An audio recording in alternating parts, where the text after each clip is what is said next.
Right now, parked in your driveway, your F-150's rotors are rusting. Not in a week.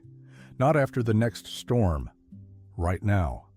If there was any rain in the last 48 hours, or even significant humidity overnight, the process is already underway. Cast iron oxidizes fast.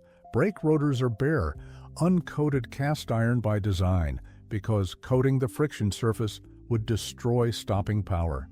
That exposed metal starts reacting with oxygen and moisture within hours. By morning, that thin orange film you see on the rotor is iron oxide. And every spring across this country, F-150 owners walk into service shops, hear a metallic squeal on the first stop, and walk out $500 to $900 lighter for surface rust. For something that takes 90 seconds to prevent.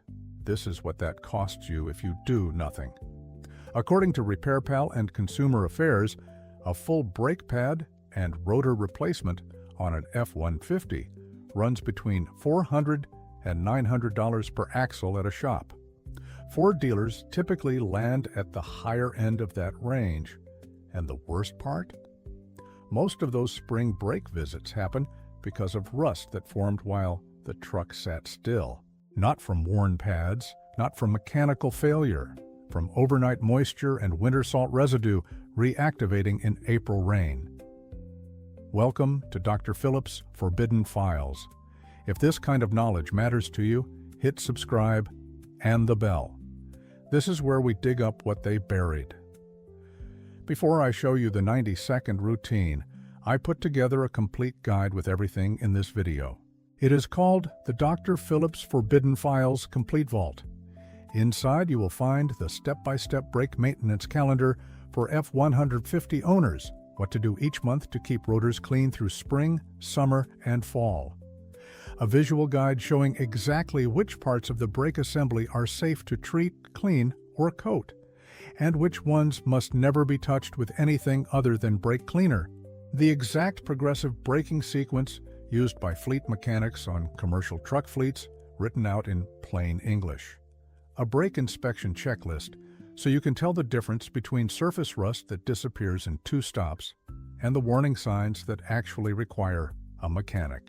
And a full breakdown of coated rotor options, geomit coated and zinc plated, that resist rust from the factory, with price comparisons across AutoZone, O'Reilly, and RockAuto. Over 10 complete guides in one place, no filler, straight to the point. The link is in the description. But stay here, because what I am about to show you is something fleet managers have been doing for decades. And every spring, dealerships count on you not knowing it. Let me give you the context first, because once you understand the chemistry, the solution makes perfect sense. The Ford F-Series finished 2025 as the best-selling truck in America for the 49th consecutive year, with 828,832 units sold according to Ford Motor Company's official sales data. In 29 out of 50 states, it was the single best-selling vehicle of any kind. There are more F-150s on American roads right now than any other vehicle, and every single one of them has rotors made of bare cast iron. Cast iron is the right material for rotors. It handles heat exceptionally well. It provides consistent, predictable friction. It is what every brake engineer specifies because nothing else performs as reliably under repeated high heat cycling. But cast iron has one significant vulnerability. It rusts fast. Under damp conditions, surface rust can appear in as little as a few hours, according to Max Advanced Brakes and multiple automotive engineering sources. The All Rotors database states it plainly: surface rust is normal and forms quickly after rain, humidity, or winter slush. Now here is where the spring season becomes the most dangerous window of the year for your rotors. During winter, road salt is applied across thousands of miles of American roads. That salt embeds in your wheel wells, coats your hubs, and settles in the vents of your rotors. When temperatures rise in March and April and rain returns, that dormant salt reactivates. Salt accelerates iron oxidation dramatically compared to water alone, and your F-150 just sat through 3 months of accumulation. You drive through the first warm April rain. You park. The salt and moisture combination attacks the bare rotor surface. By morning, the orange film is visible. You back out of the driveway, hit the brakes, and hear that metallic scrape. And if you do not know what that sound means, you go to the shop. The mechanic inspects the rotor. He sees rust. He recommends replacement. He is not wrong that rust is there. He may not be telling you that it was surface rust that would have cleared in 2 gentle stops. That distinction is worth $400 to $900 every single time. If you are still watching, you already understand this system better than most F-150 owners on the road right now. Subscribe and share this with every truck owner you know. The guide is in the description. Now let me show you exactly what fleet mechanics do that you were never taught. Commercial fleet managers run some of the most demanding vehicle operations in the country. Delivery fleets, construction fleets, municipal fleets, trucks operating in salt, mud, rain, and industrial environments every single day. At the scale these operations run, brake maintenance is not just a safety issue, it is a budget line. When you're managing 50 trucks, unnecessary brake repairs multiply fast. Fleet mechanics figured out 2 decades ago that the most cost-effective rust prevention protocol requires no special product, no equipment, and 90 seconds. Here is exactly what they do. After any drive in wet conditions, rain, puddles, a car wash, or wet morning roads, before parking the vehicle for an extended period, perform 3 to 5 slow, progressive brake applications. Not hard stops, not emergency stops. Gentle, deliberate pressure applied from walking speed down to nearly stopped, without coming to a complete stop if possible. 3 times, 5 times maximum. This does 2 things that prevent overnight rust formation. First, the brake friction generates mild heat at the rotor surface. That heat evaporates the moisture film on the rotor face before the vehicle sits. Dry metal oxidizes far more slowly than wet metal. Second, the pad contact wipes the rotor surface clean. Any water, dissolved salt residue, and fine particles are mechanically removed during those slow stops. What remains is a clean, dry friction surface with minimal oxidation potential. AutoZone's own brake maintenance guide states this directly. After slush or a car wash, do 3 to 6 gentle stops near the end of your drive. All Rotors confirms the professional recommendation. Dry the brakes before parking, after slush or a car wash. Do 3 to 6 gentle stops near the end of your drive to dry the rotors. This technique is not unique to fleet mechanics. It is documented by every major brake manufacturer and automotive safety guide. The difference is that fleet mechanics do it consistently and systematically. Most F-150 owners have never been told it exists. Here is exactly how to execute the routine in your own driveway. As you pull onto your street coming home after rain, slow your speed to approximately 10 miles per hour.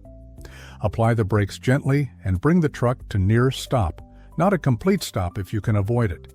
Release and let the truck roll a few feet. Repeat 2 more times. Total time, approximately 90 seconds. Park the truck. Those 3 stops heated the rotor surface enough to accelerate moisture evaporation and wiped the friction zone clean. Repeat this on the reverse direction if your driveway requires backing in. Do 1 or 2 slow reverse stops before your final park. That is the entire routine. No products, no tools, no cost. Now for the hub and wheel contact area, there is a second and separate issue that the routine alone does not address. The area where your wheel mounts to the hub flange, the metal-to-metal contact surface, is a different problem. This area does not get cleaned by braking. It accumulates rust and corrosion over months and years, and on trucks that sit or that drive through heavy salt, this hub corrosion can cause your wheels to partially seize onto the hub. Any mechanic who has tried to remove a wheel from a high-mileage F-150 after a salty winter knows exactly what that looks like. for the hub flange specifically. The flat mounting surface where the wheel meets the hub, not the rotor face, not the brake caliper, not anywhere near the friction surface. A light coating of penetrating spray applied to that metal-to-metal contact ring once or twice per season prevents the corrosion bond from forming. WD-40 works on this area because it is pure metal contact, no friction involved. Important safety instruction that I will say clearly and only once. WD-40 must never contact brake pads, rotor friction surfaces, caliper pistons, or any area where the pad meets the rotor. Never. Contaminated brake pads cannot wipe clean the way rotors can. Once the friction material on a pad absorbs petroleum residue, the pad needs to be replaced. To apply any spray to the hub contact area safely, remove the wheel, clean the hub face with brake cleaner first, and apply the product specifically to the hub mounting flange only, keeping it fully away from the rotor. If you're not comfortable doing this yourself without risking contamination, skip this step entirely. The 90-second routine gives you most of the benefit with zero risk. Now here is what to actually listen for, so you know the difference between normal surface rust and a brake problem that requires a mechanic. Surface rust that clears within the first 2 to 3 brake applications of the next drive is normal. You will hear a brief scrape or light metallic noise on the first 1 or 2 stops. Then it stops. The rotor feels smooth. Braking feels normal. That is surface rust doing what surface rust does. Here is when you actually go to the shop. If the scraping or grinding noise continues after the first several stops of the drive, the problem is not surface rust.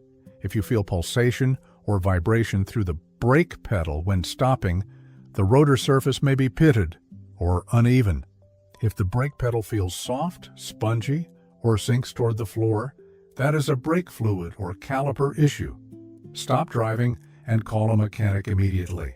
If you visually inspect the rotor and see deep grooves, heavy pitting, or flaking metal, rather than a thin orange film, the damage goes beyond surface oxidation. Surface rust disappears. Everything else on that list gets a mechanic, same day. Now for the 5-year math. The average F-150 owner with a truck that sits outside in spring rain conditions makes 2 to 3 unnecessary brake visits per decade if they do not know this routine. At the conservative end of the repair range, that is $400 per visit. 2 visits, $800. 3 visits, $1,200. At the higher end of dealer pricing, which the Real World Forum data consistently shows, it can be twice that. $1,200 represents 1 year of insurance payments for many F-150 owners. It is 3 months of fuel at current prices. It is the truck payment that did not have to be made. The 90-second routine costs you 90 seconds. That is the trade. Look at your F-150 tonight. If it rained in your area this week, and across most of the country it has, do the routine tomorrow morning before your first drive. 3 slow stops before your final park tonight. That is it.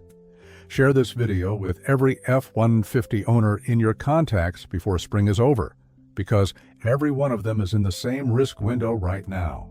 And dealers are counting on them not knowing this exists. Subscribe to Dr. Phillip's Forbidden Files. The next vault opens soon, and what is inside is going to cost them even more.